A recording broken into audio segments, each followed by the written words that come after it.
नमस्कार साथियों, मैं अतुल दुबे पेशे से चार्टर्ड अकाउंटेंट हूँ। साथ में एक second Indian senior citizen club को संचालित करता हूँ, उसका मैं फाउंडर भी हूँ।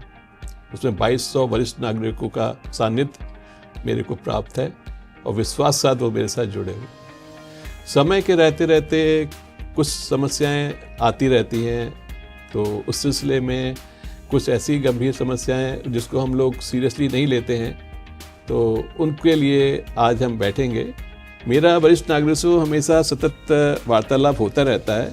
मैंने उन लोगों को बहुत नज़दीक से अवलोकन भी किया उनका, और मैंने पाया कि आलस्यवश कुछ बीमारियां आने पर वो उसको सीरियस नहीं लेते हैं, जिसके लिए अगर समय से उस पर उपचार किया जाए तो उसकी गंभीरता को बहुत कम किया जा सकता है और जीवन का एक लंबा जीवन जिया जा सकता है, स्वस्थ जीवन जिया सकता है।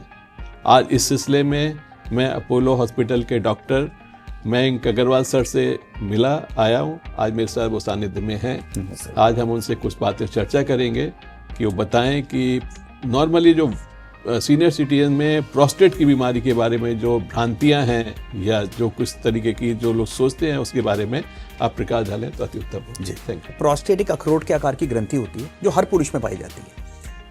ये कहाँ होती है? जो पेशाब की थैली है और जहाँ पेशाब की नली जुड़ रहे होते हैं उसी जगह पर ये बीच में बैठी होती है। सो ये एक बड़ी इम्पॉर्टेंट लोकेशन है। और क्या होता है कि इसके कई काम हैं, जैसे वीर्य के अंदर जो शुक्राणु होते हैं उनके मैचुरेशन में काम आती है। इसके आसपास मांसपेशियां होती हैं और कुछ मांसपेशियां इस प्रोस्टेट के अंदर भी होती हैं जो पेशाब के आने जाने को नियंत्रित करती हैं। जो नस होती हैं, जो नर्व्स हैं जो कि पीनिस में जाती हैं, इरेक्शन और सेंसिटिविटी को बढ़ावा देती हैं, वो नसें इसके एकदम संलग्न होकर जाती हैं। तो ये बड़ी एक इम्पॉर्टेंट जगह पे बैठी होती है। अब होता क्या है कि एक एज के बाद 45-50 के बाद इस प्रोस्टेट में एक्टिविटी जो है वो बढ़ने लगती है। जैसे मैं कहता हूँ कि जब इंसान का शरीर ढाल की तरफ होता है 45 के ऊपर, तब एक्चुअली इस प्रोस्टेट की ये जो प्रोस्टेट की ग्रंथि है ये अपने चढ़ाव की तरफ होती है। कुछ हार्मोनल चेंजेस ऐसे होते हैं। अब हम सोचें कि अगर ये इतनी इंपॉर्टेंट जगह पे है कि अगर ये बढ़ गई साइज़ में या इसके संलग्न जो मांसपेशियां हैं उसमें तनाव पैदा हो गया तो क्या होगा? पेशाब में रुकावट पैदा होगी।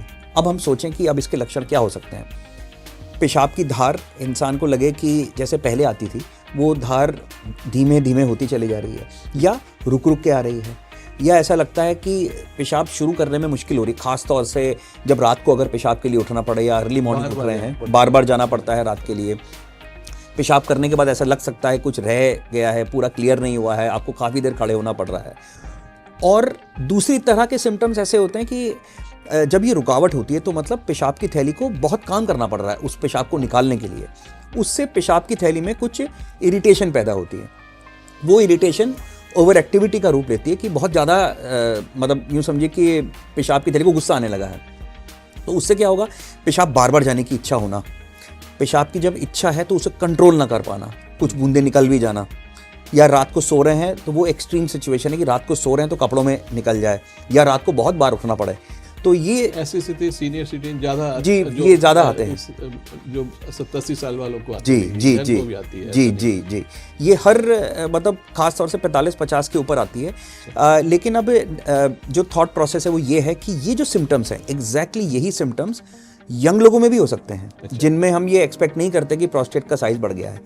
महिलाओं में भी होते हैं जिसको हम ये एक्सपेक्ट करते, उनमें तो प्रोस्टेट है ही नहीं। सो यानी कि the problem is not prostate specific, the problem is related to पेशाब यूरिनरी ब्लैडर, मतलब पेशाब की थैली और पेशाब की नाली में जो मांसपेशियां हैं उनके सामंजस्य में खराबी होने से ये प्रॉब्लम पैदा होती है। अब जो प्रोस्टेट की एज वाले मरीज हैं 45 से 50, उसमें ये एक एडिशनल कारण और पैदा हो जाता है कि हाँ भाई प्रोस्टेट बढ़ने भी लगा है तो उसकी वजह से दिक्कतें बढ़ जाती हैं। सो मेरा यही कहना है कि सब लोगों से, अगर आपको ये सिम्टम्स हैं तो ये बात सच है कि एक एज के बाद ज़्यादा लोगों में ये प्रॉब्लम देखी गई है, लेकिन ये ना करें कि ये तो होना ही है तो आप इसके साथ सहते हुए आगे चलते रहें। जलन भी होती है जी। क्या होता है कि जब पेशाब करने में रुकावट पैदा हो गई है, इन्फेक्शन हो जी जी, ये भी इसके सिम्टम है, ये अलग है, ये वो अलग है। ये एक्चुअली क्या है, ये इससे रिलेटेड है। वो कैसे? अगर पेशाब में रुकावट पैदा हो रही है तो जब रुकावट पैदा होती है और पेशाब की थैली को बहुत ज़्यादा काम करना पड़ रहा है, तो जब पेशाब आ रहा है उस वक्त दर्द हो सकता है। ये तो हो गया सिम्टम पेशाब की रुकावट का। अगर पेशाब आने वाला है या मान लीजिए पेशाब कर रहे हैं और जलन हो रही है या खून आ रहा है या गंदा पेशाब आ रहा है या बुखार आ रहा है, खून भी आ सकता है, खून भी आ सकता है सर, पेट में दर्द हो रहा है, ये सब इन्फेक्शन के फीचर्स हो जाते हैं।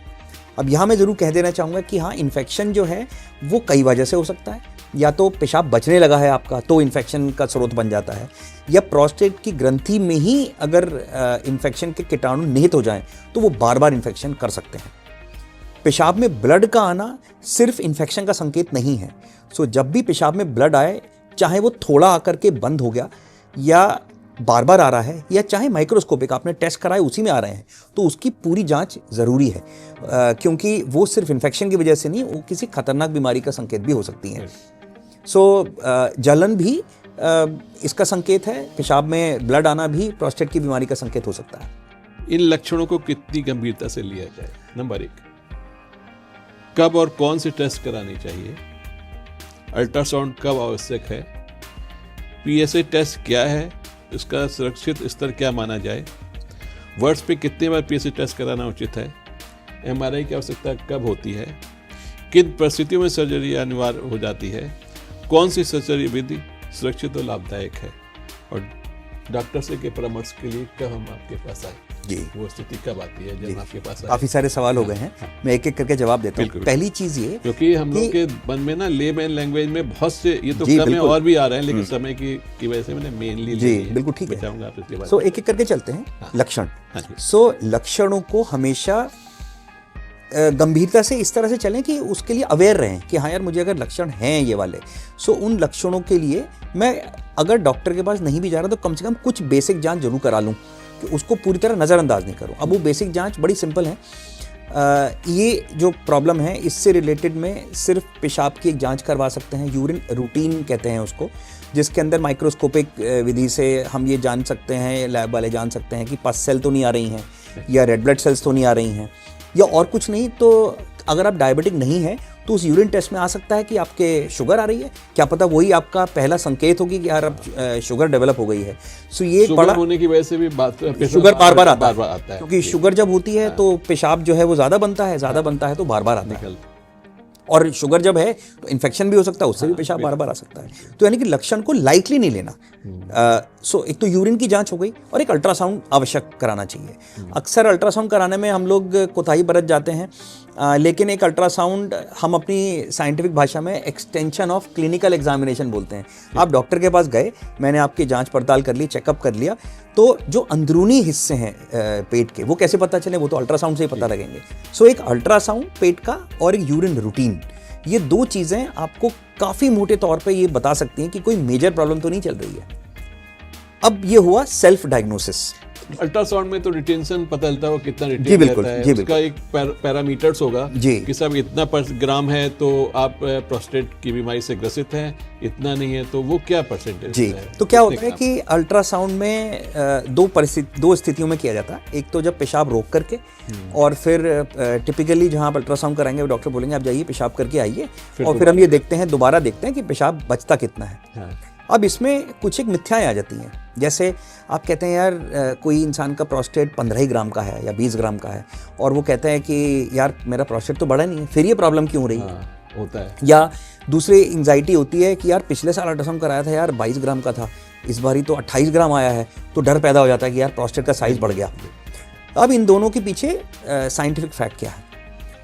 पहली बात यह है कि अगर प्रोस्टेट का साइज छोटा भी है तो उसका लक्षणों की सिवियरिटी से कुछ खास कोरिलेशन नहीं है। एक छोटा साइज का प्रोस्टेट भी ज़्यादा लक्षण पैदा कर सकता है, एक बड़े साइज का प्रोस्टेट कभी कभी लक्षण बहुत ही कम या ना भी पैदा कर सकता है। बिल्कुल, पहली बात। दूसरा ये कि एज के साथ साथ प्रोस्टेट के साइज का बढ़ना लाजमी है, क्योंकि जो हार्मोनल चेंजेस है वो तो चल ही रहे हैं। इसका कैंसर से डायरेक्ट रिलेशन नहीं है, क्योंकि लोगों में एक बड़ा एंजाइटी आती है कि यार मेरा प्रोस्टेट साइज बढ़ गया, कहीं कैंसर तो नहीं बन रहा है। सो प्रोस्टेट कैंसर का साइज से कोई कोरिलेशन नहीं है। सो छोटे प्रोस्टेट में भी कैंसर बन सकता है, बड़े प्रोस्टेट में भी कैंसर बन सकता है। प्रोस्टेट छोटा हो या बड़ा हो रहा हो, उसका कैंसर से कोई डायरेक्ट रिलेशन नहीं है। सो यहाँ पर आता है तीसरा टेस्ट। तो जब आपको ये सिम्टम्स आ रहे हैं तो मैंने बताया एक पेशाब की जांच करवाएं, एक अल्ट्रासाउंड करवाएं जिसमें ये भी ज़रूर चेक करवाएं कि आपका पेशाब बचता कितना है उसके बाद, और तीसरा रूटीन ब्लड टेस्ट के साथ साथ PSA यानी प्रोस्टेट स्पेसिफिक एंटीजन टेस्ट। ये हमें क्या बताता है कि प्रोस्टेट के अंदर अभी एक्टिविटी कितनी चल रही है। ये हमें एग्जैक्टली ये नहीं बताता कि आपको कैंसर है या नहीं है, क्योंकि किसी भी इंसान जिसमें एक फंक्शनिंग प्रोस्टेट होगा उसमें PSA कुछ वैल्यू ज़रूर होगी। अब वो PSA की वैल्यू बढ़ना इस बात को बताती है कि एक्टिविटी कितनी चल रही है इस प्रोस्टेट में। यानी कि 3 कंडीशन है जिसमें PSA बढ़ सकता है। सबसे कॉमन चीज़ है प्रोस्टेट का एनलार्जमेंट, दूसरा है प्रोस्टेट में होने वाला इन्फेक्शन, और तीसरा है कैंसर। अगर PSA नॉर्मल रेंज में, जो कि 70 साल से कम उम्र के लोगों को 3 की वैल्यू कही गई है, जो न्यूअर गाइडलाइंस है, नॉट 4, 3 की वैल्यू के अंदर नॉर्मल रेंज कही जाती है, 3 के ऊपर थोड़ा सा बॉर्डर लाइन कहा जाता है। तो 3 के ऊपर तो डॉक्टर को दिखाना ही चाहिए मुझे लगता है। और फॉर दैट मैटर अगर आपको सिम्टम्स हैं तो चाहे ये टेस्ट आपने करवा भी लिए तो एक यूरोलॉजिस्ट से संपर्क जरूर करना चाहिए। अगर PSA 3 के ऊपर है तो थोड़ा सा डाउट क्रिएट होता है। उस डाउट को अगेन सेल्फ डायग्नोसिस की ज़रूरत नहीं है, घबराने की ज़रूरत नहीं है, क्योंकि ये बात तो पक्की है कि अगर 3 के ऊपर तो ज़रूरी नहीं आपके अंदर कोई कैंसर है। हाँ, ये है कि जैसे जैसे PSA बढ़ते जाएगा, खास तौर से 4 से 10 के बीच में या 10 से ऊपर होता जाएगा, तो कैंसर होने की संभावना बढ़ जाती है। लेकिन इन्फेक्शन से भी बढ़ सकता है। तो ये आप डरे नहीं कि यार मैंने PSA करा लिया, 5 आ गया, हाथ पैर फूल गए, अब तो क्या ही होगा मेरे साथ, तो ऐसा नहीं है। अब बात आती है कि PSA अगर बढ़ा हुआ है तो क्या करें। ये ग्रेजुअली बढ़ रहा है, 1 साल कराया कम था, दूसरे साल रेगुलर जो हम लोग हेल्थ चेकअप के उसमें आता है। तो उसमें यही है कि अगर आपने हेल्थ चेकअप कराया, जो कि बहुत अच्छी बात है, एनुअल हेल्थ चेकअप मुझे लगता है सारे इंसान को करना चाहिए एक एज के बाद, क्योंकि सिर्फ प्रोस्टेट ही नहीं, बहुत सारी बीमारियों का पता लगता रहता है। PSA का बढ़ना प्रोस्टेट की एक्टिविटी को बढ़ने को बताता है, दैट इज इट। अगर PSA बढ़ा है जो कि आपकी नॉर्मल रेंज के बियॉन्ड चला गया है, तो उसमें अब ऑब्वियस सी बात है कि आपको देर नहीं करनी चाहिए, एक यूरोलॉजिस्ट से मिलना चाहिए। टिपिकली आपकी PSA का ट्रेंड जान करके, पुराना अगर आपके पास PSA वैल्यू है, और प्रोस्टेट की फिजिकल जांच करके, जिसको हम कहते हैं डिजिटल रेक्टल एग्जामिनेशन, थोड़ा अनकंफर्टेबल होता है कि लैट्रिन के रास्ते से उंगली डाल करके प्रोस्टेट की जांच की जाती है। और अगर उसमें डॉक्टर को डाउट लगता है तो नेक्स्ट स्टेप होता है MRI, क्योंकि अब जो गाइडलाइंस हैं वो MRI को बहुत अच्छे से प्रेरित करती हैं। एक बहुत अच्छे से किया हुआ MRI किसी भी सिग्निफिकेंट प्रोस्टेट कैंसर, अभी आप पूछेंगे साहब कैंसर तो सिग्निफिकेंट ही है, ये तो सिग्निफिकेंट से क्या मतलब हुआ। तो क्या होता है, प्रोस्टेट कैंसर कैटेगोरिकली 2 कैटेगरी में है, क्लिनिकली इनसिग्निफिकेंट या क्लिनिकली सिग्निफिकेंट। क्लिनिकली इनसिग्निफिकेंट का मतलब है कि स्टैटिस्टिकली एक पर्टिकुलर एज के बहुत सारे लोगों के अंदर microscopic changes of prostate cancer cells होते हैं। ये एक एज रिलेटेड प्रोसेस है, ये खराब नहीं माना जाता। जो प्रोस्टेट कैंसर PSA को बढ़ा दे, MRI में दिखने लगे, उसको क्लिनिकली सिग्निफिकेंट प्रोस्टेट कैंसर कहा जाता है। MRI, एक अच्छे से किया हुआ MRI clinically significant prostate cancer को डिटेक्ट करने में बहुत मदद करता है। अगर आपको कैसे मदद करता है, अगर बिल्कुल नॉर्मल प्रोस्टेट है, सिर्फ साइज बहुत बड़ा है, और आपको कुछ इन्फेक्शन के सिम्टम्स हो रहे हैं या नहीं भी हो रहे हैं, PSA ऐसे बॉर्डर लाइन स्टेज में है, तो बायोप्सी के लिए जंप नहीं करते। अब हम बायोप्सी के लिए वेट करते हैं, क्योंकि हमको आइडिया होता है कि यार MRI बिल्कुल ठीक आया, वी हैव सीन कि वेल डन MRI है, तो आप क्यों उसमें जल्दीबाजी करना चाहते हैं, क्योंकि बायोप्सी कष्टदायक भी होता है। हाँ, बायोप्सी कष्टदायक होता है, लेकिन ये बात भी सच है कि अगर MRI में कुछ डाउट आया है तो उसको छोड़ा नहीं जा सकता है, उसके लिए बायोप्सी ज़रूरी होती है। और वो MRI फाइंडिंग्स बायोप्सी में हेल्प करती हैं कि यार कहाँ से बायोप्सी ज़्यादा अच्छे से ली जाए। मतलब MRI कर लिया और बायोप्सी कर ली, उसके बेसिस पे आप एक पूरा डायग्नोसिस बना सकते हैं। ये हो गया कैंसर की बात। अब हम बात करें भाई, PSA नॉर्मल रेंज में भी हो सकता है, जो कि ज़्यादा कॉमन है, और प्रोस्टेट कुछ एनलार्जमेंट हो सकता है, और उससे हम कुछ लक्षण हैं जो रुकावट के हो सकते हैं, उनको दवाई के द्वारा अधिकतर केसेस में ठीक किया जा सकता है। जिसमें कि कुछ दवाइयाँ होती हैं जो प्रोस्टेट के अराउंड, जो मैंने मांसपेशी बताई थी, उनको रिलैक्स करती हैं ताकि पेशाब इजीली पास हो। उससे क्या होगा, ब्लैडर के ऊपर इरिटेशन कम होगी, क्वालिटी ऑफ लाइफ इंप्रूव करेगी। कुछ दवाइयाँ ऐसी होती हैं जो प्रोस्टेट का साइज जब बढ़ जाता है उसको छोटा करने में हेल्प करती हैं, ताकि फ्यूचर में प्रॉब्लम ये प्रोस्टेट ना करे। So just awareness, basic test, ultrasound, urine routine, PSA test, और मैं कहूँगा रैंडम शुगर भी जरूर करा लीजिए साथ में, और डॉक्टरी सलाह। इससे आप आगे बढ़ें तो आई थिंक ये सही दिशा में ले मतलब ये डरना नहीं चाहिए इनको कि कैंसर ही होगा। जी बिल्कुल, उसके ऊपर एब्सोल्युटली, मतलब वो एक डर हमेशा इस डर को हटा दें। ये डर को हटा हाँ, कैंसरों में प्रोस्टेट कैंसर एक काफ़ी अच्छे से मैनेजेबल बीमारी है।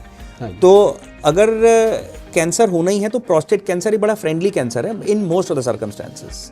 हाँ, तो सर्जरी का क्या उसमें है, फिर सर्जरी हम कब कराएं? तो ये सर्जरी का दो तरह का इंडिकेशन है। हम पहले बात करते हैं जो ज़्यादा कॉमन है, जो प्रोस्टेट के एनलार्जमेंट या प्रोस्टेट से होने वाली रुकावट से रिलेटेड सर्जरी है।